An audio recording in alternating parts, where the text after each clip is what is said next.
Smartphone के processor में billions of transistor होते हैं और एक ट्रांजिस्टर की साइज इतनी सी होती है इतने बड़े प्रोसेसर में। और यह इतना बड़ा प्रोसेसर की साइज कितनी होती है यह देख सकते हो, बस इतना सा है। और powerful video gaming, high speed video editing और मल्टीटास्किंग जैसे कई काम सिर्फ यह छोटी सी चिप जो स्मार्टफोन में लगी रहती है इसी का कमाल होता है। जब हम कंप्यूटर प्रोसेसर को देखते हैं तो उसमें भी एक ऐसी चिप दिखाई देती है, लेकिन अंदर से इस चिप में बहुत सारे ब्लॉक बने हुए होते हैं।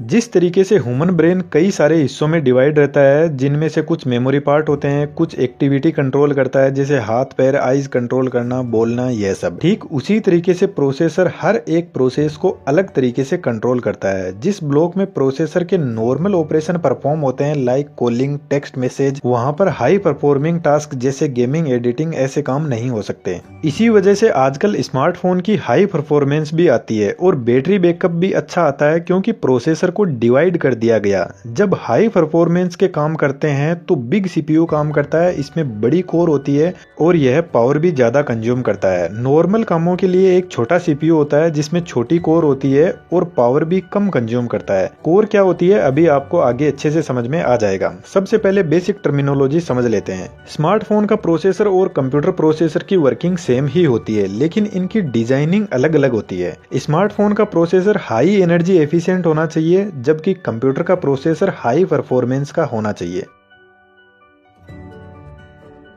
आज के टाइम में पीसीज में दो टाइप की कंपनियां बहुत ही फेमस हो रही है, इंटेल और AMD Ryzen। और इन दोनों ही कंपनियों की एक प्रोसेसर की सीरीज चलती है, जैसे इंटेल i3, i5 और AMD में भी कुछ ऐसी ही सीरीज चलती है, AMD Ryzen 3, Ryzen 5। जब इंटेल ने सबसे पहले अपना i सीरीज का प्रोसेसर बनाया तो उसे नाम दिया गया इंटेल i3, जो फर्स्ट जनरेशन का प्रोसेसर था। कुछ टाइम के बाद में इंटेल ने इसमें कुछ नए मॉडिफिकेशन किए। जब मॉडिफिकेशन के बाद में यह प्रोसेसर मार्केट में आया तो i3 की एक न्यू सेकंड जनरेशन आ गई। जब थोड़े और मॉडिफिकेशन किए गए तो फिर से एक न्यू जनरेशन आ गई और इस तरीके से i3 प्रोसेसर में एक के बाद में एक जनरेशन आती गई। जब i3 के अंदर कोई बड़ा बदलाव किया गया, जब इसकी एफिशिएंसी और पावर को और ज्यादा बढ़ा दिया गया, तो एक नई सीरीज लॉन्च कर दी गई जिसको इंटेल i5 सीरीज से इंडिकेट किया गया। और इसमें भी ऐसे ही सुधार होते गए और नई नई जनरेशन आती गई। तो बेसिकली जब कोई बहुत बड़ा बदलाव होता है तो एक नई सीरीज निकाल देते हैं, और जब छोटे छोटे मॉडिफिकेशन प्रोसेसर में किए जाते हैं तो एक नई जनरेशन प्रोसेसर की मार्केट में आ जाती है। ठीक ऐसा ही स्मार्टफोन में होता है। स्नैपड्रैगन प्रोसेसर की भी यह एक बहुत बड़ी लंबी लिस्ट है। यहाँ पर आप देख सकते हो हर सीरीज में कितने सारे प्रोसेसर है। इस तरीके से एप्पल के भी प्रोसेसर आते हैं, A14 bionic chip, A13 bionic chip और अब M1 चिप चल रही है।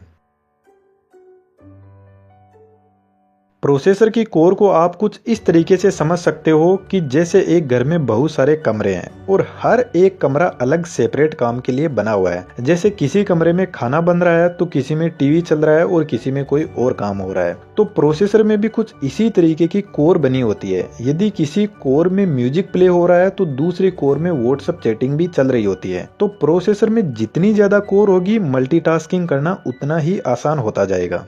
ड्यूल कोर का मतलब है प्रोसेसर में दो कोर है, यहाँ पर दो टास्क एक साथ परफॉर्म हो सकती है। क्वाड मीन्स 4, ऑक्टा मीन्स 8 और हेक्सा मीन्स 16 कोर। तो कंप्यूटर में हम कितने सारे एप्लीकेशंस को एक साथ में खोलकर रखते हैं, तो यह सब इन कोर का ही कमाल होता है।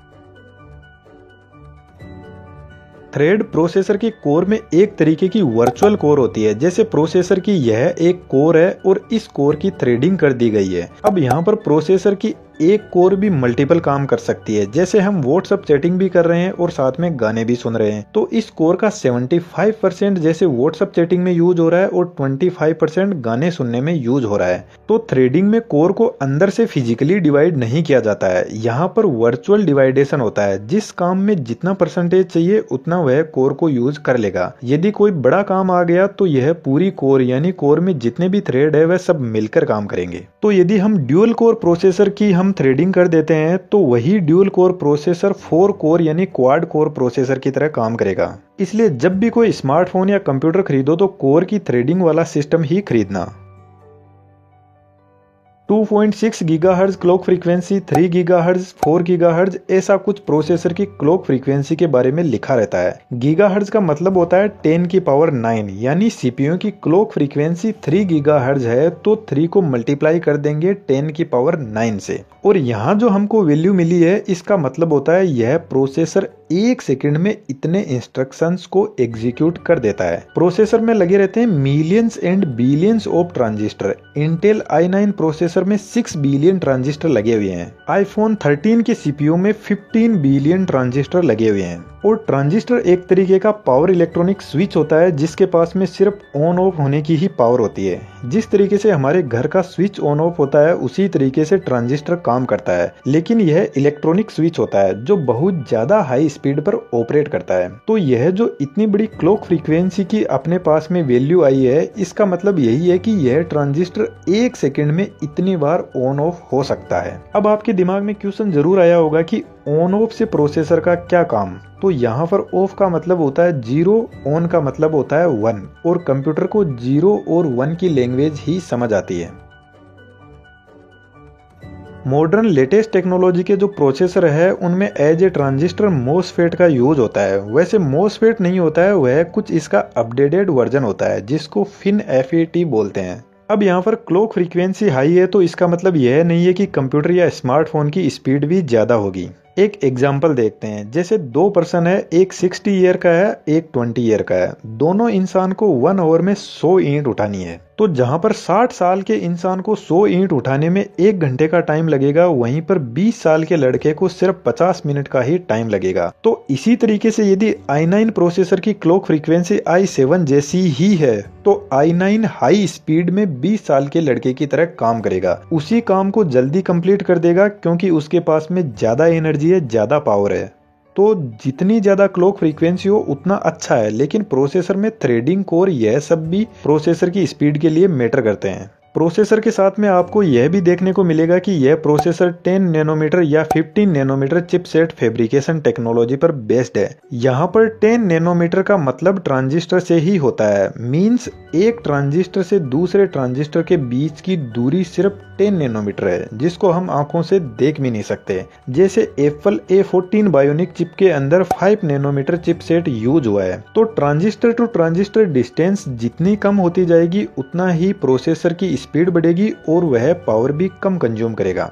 अब यदि आप हाई स्पीड स्मार्टफोन या कोई लैपटॉप खरीद रहे हो और यदि आपको इन डेप्थ जाकर प्रोसेसर की स्पीड चेक करनी है तो आपको प्रोसेसर की कोर चेक करनी होगी, उसमें थ्रेडिंग की गई है या नहीं, जो चिपसेट है वह किस नैनोमीटर टेक्नोलॉजी पर बेस्ड है और क्लॉक फ्रीक्वेंसी सीपीयू की कितनी है। क्योंकि बहुत सारे स्मार्टफोन ऐसे भी आते हैं जो यह सब इन्फॉर्मेशन नहीं बताते हैं। अब यह जो प्रोसेसर चिप आप देख रहे हो इसमें सीपीयू एक पार्ट होता है जिसमें जो अपन ने ऊपर डिस्कस किया यह सब होता है। बाकी इसमें बहुत सारे और भी ब्लॉक बने रहते हैं, जैसे जीपीयू ग्राफिक्स प्रोसेसिंग यूनिट जो डिस्प्ले पर रिप्रेजेंट होने वाले इमेज वीडियोस को मैनेज करता है। कैश मेमोरी, यह बहुत ही हाई स्पीड मेमोरी होती है और यह प्रोसेसर के अंदर या उसके जस्ट पास में हो सकती है, जिसका प्रोसेसर से डायरेक्ट कांटेक्ट रहता है। यह मेमोरी प्रोसेसर को स्पीड अप करने में बहुत हेल्प करती है। जैसे आप कोई गेम प्ले करते हो कंप्यूटर में तो वह गेम हार्ड ड्राइव से पूरा लोड हो जाएगा रैम के अंदर। अब उस गेम को रन करने के लिए जितने इंस्ट्रक्शन होते हैं उनको प्रोसेसर कैश मेमोरी में स्टोर करके रखता है।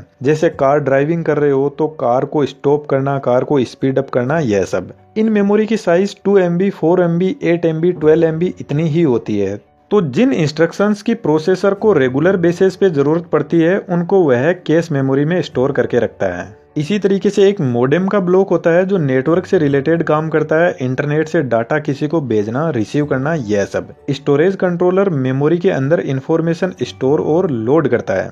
डिजिटल सिग्नल प्रोसेसर, यह digital information like speaker, microphone, sensor, इन सब की इंफॉर्मेशन को इंटरफेस करता है। मेमोरी कंट्रोलर एक ब्लॉक होता है, यह ब्लॉक रैम यानी रैंडम एक्सेस मेमोरी को इंटरफेस करता है। जब भी प्रोसेसर के अंदर कोई प्रोसेस चलती है तो रैम से रेगुलर कॉन्टेक्ट बना रहता है जिसको यह यूनिट मैनेज करती है। इमेज सेंसिंग प्रोसेसर यूनिट, जब कैमरा कोई पिक्चर क्लिक करता है तो उस इमेज को मल्टीपल स्टेप्स में प्रोसेस करता है। अब यहाँ पर जो इतनी सारी यूनिट होती है यह एक दूसरे से एनओसी यानी नेटवर्क ऑन चिप से एक दूसरे से जुड़े रहते हैं। Network on chip basically wires होते हैं डिफरेंट विड्थ के, जिनमें किस टाइप की इंफॉर्मेशन चाहिए होती है उस टाइप की इंफॉर्मेशन इनसे ट्रेवल करती है। यहाँ पर एक नेटवर्क लाइन के अंदर 128 से 256 पैरेलल लाइंस यानी वायर होते हैं, जिनको हाईवे भी बोलते हैं। इन हाईवेज में डेटा ट्रांसमिशन के लिए राउटर्स एंड स्विचेस होते हैं जो ट्रैफिक लाइट की तरह काम करते हैं। इन राउटर और स्विचेस का काम बस इतना ही होता है कि डेटा को एक ब्लॉक से दूसरे ब्लॉक में सही तरीके से पहुंचाने के लिए उसको सही रास्ते से लेकर जाना।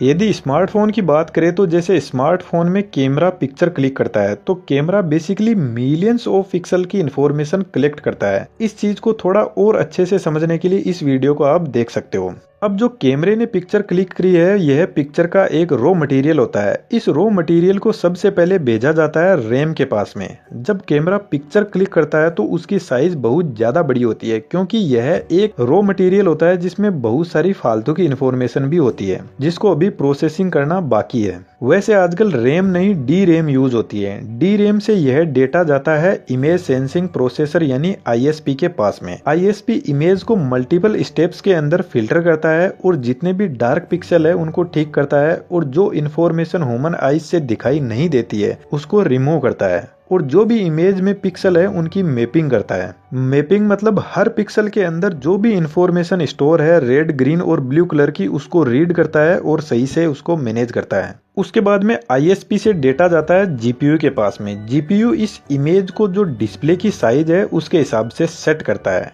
GPU से फिर डेटा जाता है डिस्प्ले इंजन के पास में, जो डेटा को डिस्प्ले पर रिप्रेजेंट करता है। यहाँ पर इमेज सेंसिंग प्रोसेसर हर पिक्सल पर काम करता है। एक इमेज के अंदर मिलियंस ऑफ पिक्सल होते हैं और इतना सारा डेटा फ्रैक्शन ऑफ सेकंड में प्रोसेस होकर डिस्प्ले पर रिप्रेजेंट हो जाता है। अब जो CPU होता है उसके अंदर भी बहुत सारी यूनिट होती है, arithmetic, logic unit, control unit, यह सब, जिनको मैं यहाँ पर एक्सप्लेन नहीं करूंगा, जो बहुत ही आसान भी है और बचपन में हमने बहुत बार पढ़ी भी है। तो मेरे ख्याल से अपन ने प्रोसेसर के बारे में बहुत कुछ कवर कर लिया है और आपने इस वीडियो से बहुत कुछ सीखा भी होगा। लाइफ में हमेशा क्वालिटी पर फोकस कीजिए, जो आपके नॉलेज के बेस को बढ़ाती है। और इस वीडियो ने यदि आप में कुछ क्वालिटी इंप्रूव की है तो आप चैनल को सब्सक्राइब कर सकते हो और ऐसे ही बेहतरीन